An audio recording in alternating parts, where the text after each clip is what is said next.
What is up, y'all? I hope you're doing well. I am getting caught up on a little content. We are doing our extended talk about the midweek reading.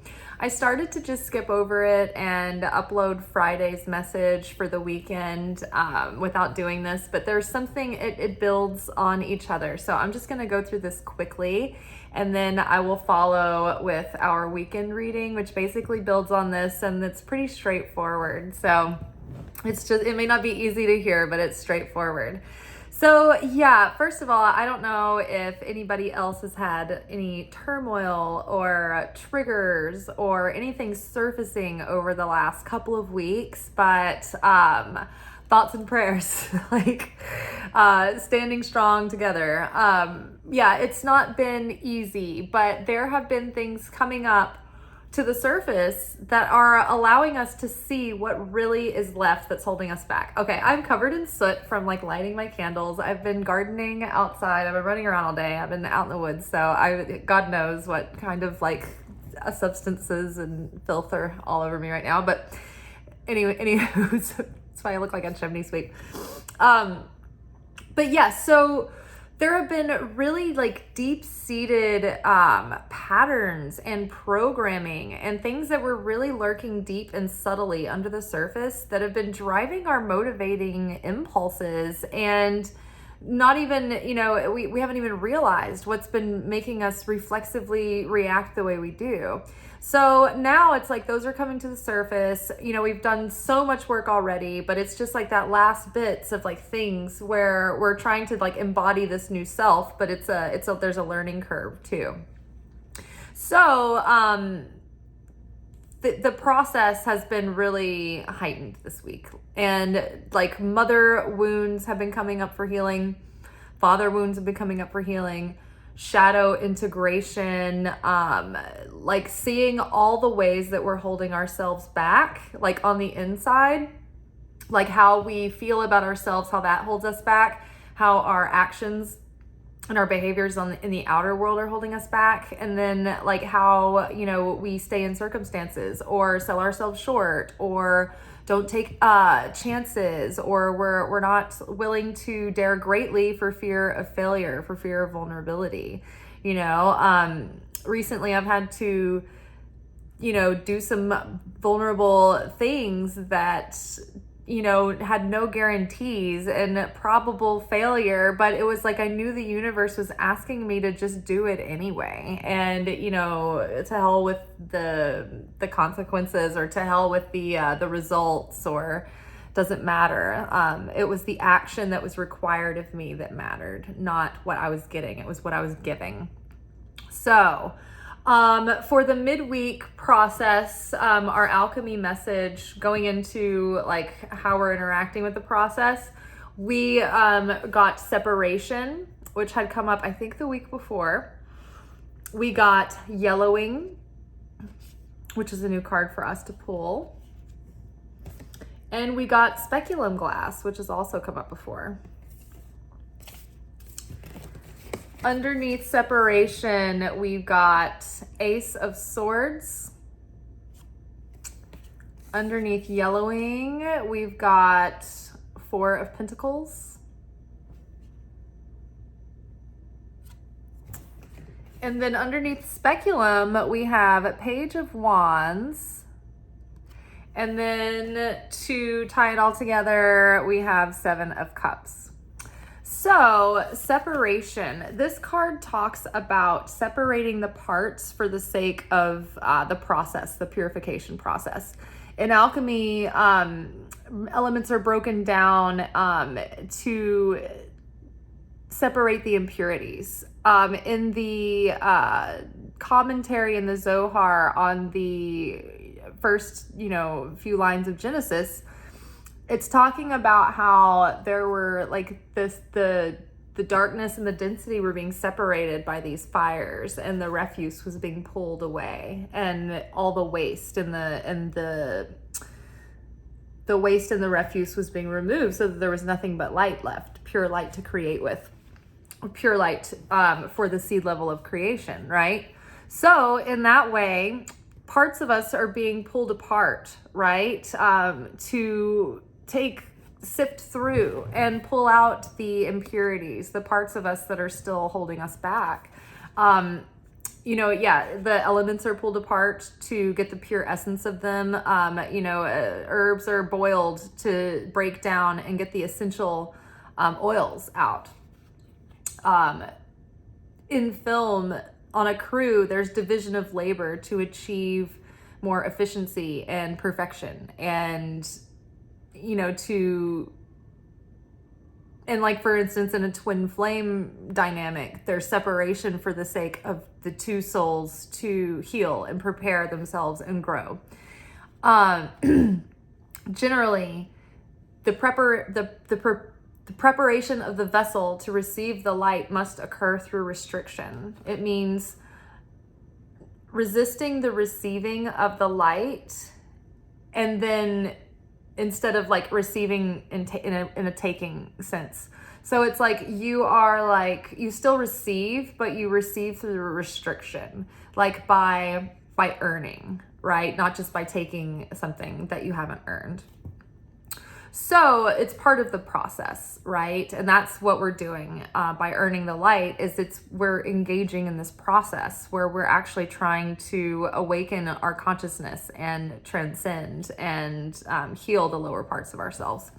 So separation. There could be something literal in your life that you are also being separated from during this time, or many things, or parts of yourself or things that aren't in alignment with you anymore. But you're getting a lot of clarity about that and a lot of new mindsets. But mostly it's this new, like, fresh awakening.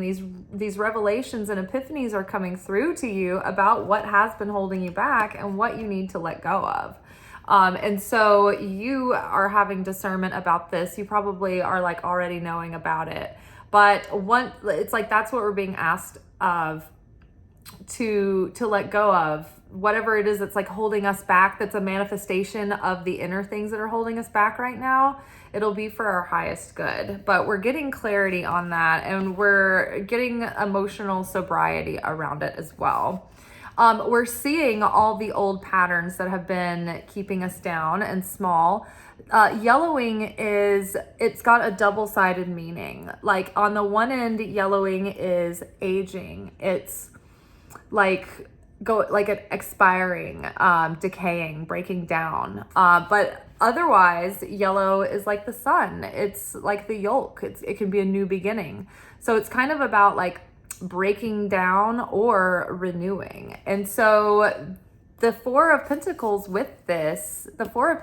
is like control issues that are blocking you from receiving what you want to receive, or blocking out what's trying to come in through like blocking off your heart chakra, trying to control everything, being too tight and holding on too strongly, not having security and stability. The Four of Pentacles is also about building stability, but I feel like the way that this woman is depicted, she's like holding on to this dream, but it's like the small version of the big house, that she's either, keeping people out from coming in to the bigger house that's behind her off the scenes, or she is outside of her own vision because she's held on to the small version of it, and she's being kept outside of going into the gate to the big vision. So again, getting clear on what issues that we're not letting go of, that are holding us back or keeping us stuck. And so now it's like we're getting really ready to let all that go. It's like we're ready to move forward. We're ready for more meaning. We're ready for progress. And so everything's becoming so much more clear. Which brings us to speculum glass and the Page of Wands. So the Page of Wands can talk, generally speaking, about a message from a person.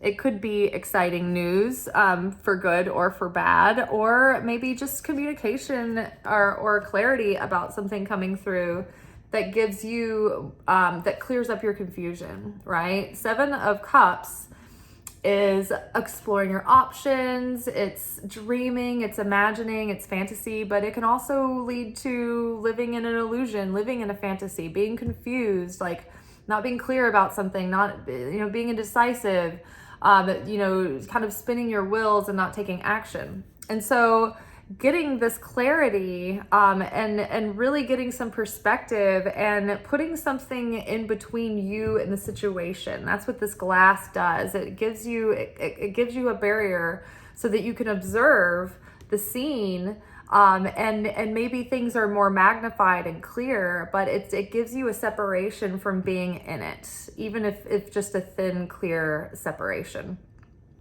So clear separation, that's funny. The Page of Wands in this particular deck, I wanted to read the short little message because I thought it was poignant. An adventuresome explorer finds her way through the dense jungle. She holds a large magnifying glass to be able to discover the beauty surrounding her. Her magnified eye reveals how strong and focused she is. It shows that she is always open to inspiration and new ideas along the way. She's blazing her own trail. Upright meaning would be creativity, sense of adventure, confidence, passion, discovery, and exploration. I think that's the yellow, the sunshine, the yolk part of the yellow that's coming through. But the reverse meaning of this card would be closed-mindedness, self-doubt, inhibitions, lack of focus. So remember, we had the Knight of Wands come up earlier this week, and it was talking about how are we dissipating our effectiveness by spreading our energy and our focus and our attention, right? How are we not focused in enough? How are we wasting our efforts? How do we get caught up in shiny object syndrome? Or like, for instance, the Knight of Wands in the most basic interpretation is sort of like that player with a wandering eye, always on to the next thing and the next thing. So it's like, how are we not focusing? How are we screwing ourselves over and self-defeating by not being focused and not being really clear with our intention as we, make our decisions? So becoming more aware of all of these things that are holding us back and the willingness to move forward is giving us so much more clarity, boldness to make the move, and just clearing up any confusion that we've had. But there could be messages or communication involved that help with that. All right, you guys, I am actually going to jump off here and then make our weekend video, and it kind of plays off of this, but I think I'm gonna upload them separately. So I'll see y'all in a little bit. Watch that next video. Ciao.